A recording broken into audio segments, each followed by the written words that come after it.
Neste vídeo eu quero pensar com você, será que é possível ter todos os pecados perdoados por Deus? Não pelo padre, não pela igreja, não pelo batismo, mas por Deus, e termos certeza disto? Será que existe um versículo na Bíblia que garanta isto que eu acabei de dizer?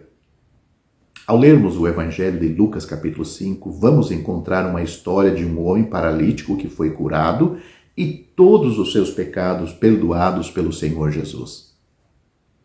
Se esta fosse a única história na Bíblia, já era o suficiente para termos a certeza da nossa salvação. Este paralítico tinha pelo menos 4 amigos que o levaram ao Senhor Jesus. Provavelmente pensavam os 4 homens, se pudéssemos levar nosso amigo a Jesus, ele poderia ser curado. Com essa motivação e com a fé na habilidade de Cristo, os 4 homens começaram a carregar seu amigo paralítico em seu leito pelo caminho, empoeirados até a casa em Cafarnaum, onde Cristo estava ensinando. Lucas, o médico, descreve o homem como estando,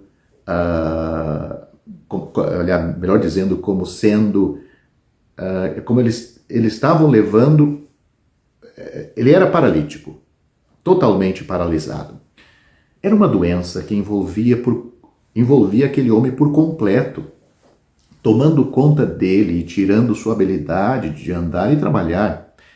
Ele foi deixado nesta condição indefesa, dependendo dos outros para atender às suas necessidades mais básicas.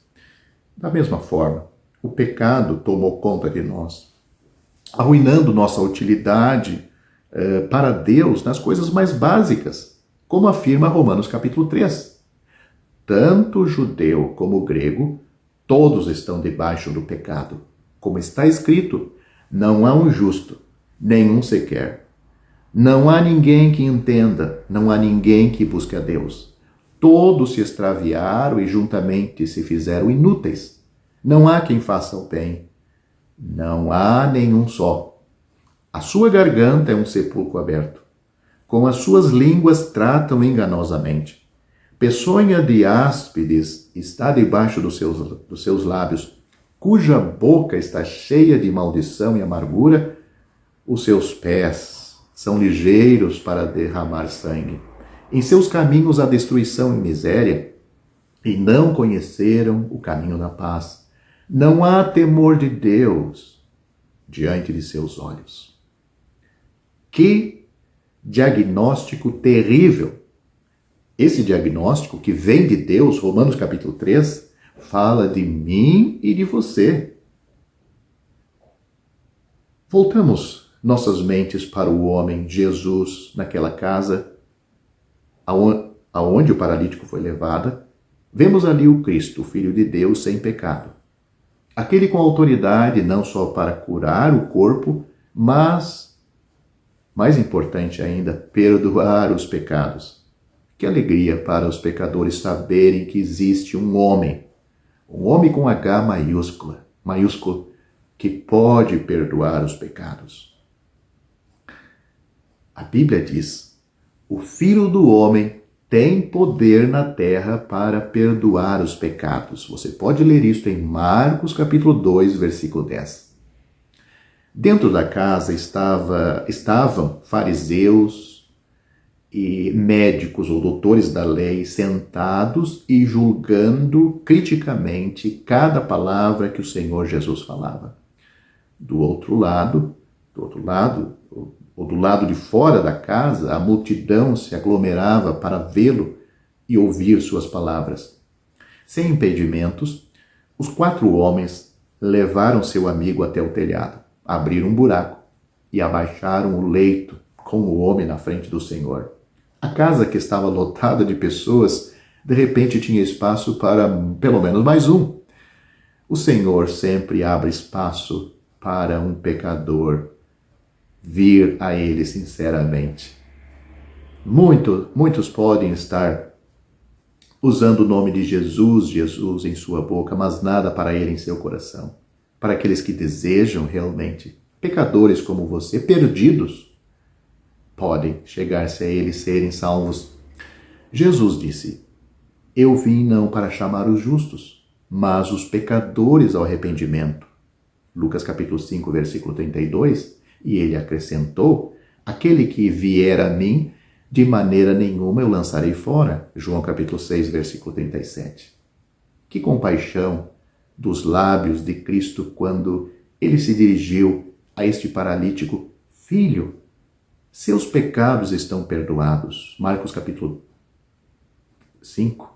Leia este capítulo, você vai encontrar este versículo. Mal sabia o homem que para que seus pecados fossem perdoados, Cristo teria que passar pela cruz e sofrer pelos pecados. O Senhor Jesus Cristo disse: Eu sou o bom pastor dá a sua vida pelas ovelhas. João capítulo 10, versículo 11. A Bíblia também diz: Cristo padeceu por nós, levando ele mesmo em seu corpo os nossos pecados sobre o madeiro, para que, mortos para os pecados, pudéssemos viver para a justiça, e pelas suas feridas sermos sarados. Porque éramos como ovelhas desgarradas, mas agora temos voltado ao pastor e bispo das nossas almas. 1 Pedro capítulo 2, do versículo 21 ao 25. Pedro também diz: Porque também Cristo padeceu uma vez pelos pecados, o justo pelos injustos, para levar-nos a Deus. 1 Pedro capítulo 3, versículo 18.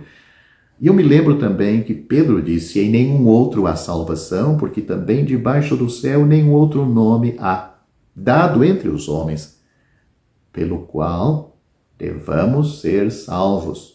Atos capítulo 4, versículo 12. O apóstolo Paulo disse: Porque pela graça sois salvos por meio da fé. Isto não vem de vós, é dom de Deus. Não vem das obras, para que ninguém se glorie. Efésios capítulo 2, versículos 8 e 9.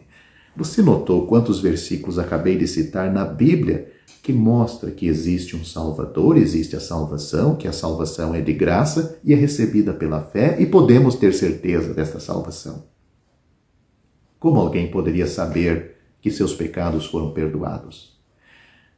Quem pode perdoar pecados, senão só Deus? Foi o raciocínio crítico dos fariseus quando ouviram Cristo dizer àquele paralítico que os pecados dele estavam perdoados. Jesus, porém, conhecendo os seus pensamentos, respondeu e disse-lhes: Que arrazoais em vossos corações? Qual é mais fácil, dizer os teus pecados te são perdoados, ou dizer levanta-te e anda? A palavra de Cristo, as palavras de Cristo, não só foram suficientes para perdoar os pecados daquele paralítico, mas para demonstrar em prova visível que seu poder era evidente.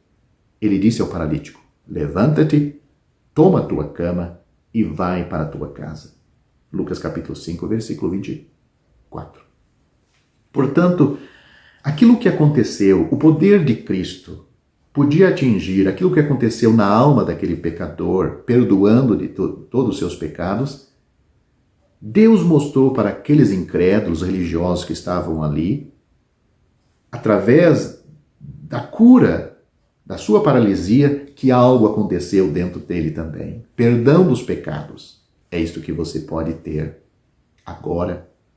Note o que o Senhor Jesus disse: Porque Deus amou o mundo de tal maneira que deu o seu Filho unigênito, para que todo aquele que nele crê não pereça, mas tenha vida eterna.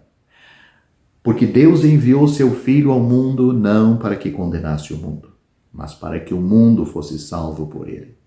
Quem crê nele não é condenado, mas quem não crê já está condenado, porquanto não crê no nome do unigênito Filho de Deus. E a condenação é esta: que a luz veio ao mundo, e os homens amaram mais as trevas do que a luz, porque as suas obras eram más. Porque todo aquele que faz o mal odeia a luz e não vem para a luz, para que as suas obras não sejam reprovadas. Mas quem pratica a verdade vem para a luz, a fim de que as suas obras sejam manifestas, porque são feitas em Deus. Essas palavras saíram da boca do Senhor Jesus, quando ele falava com um homem de noite chamado Nicodemos, A história está registrada em João capítulo 3 e o que eu acabei de citar está do versículo 16 ao 21.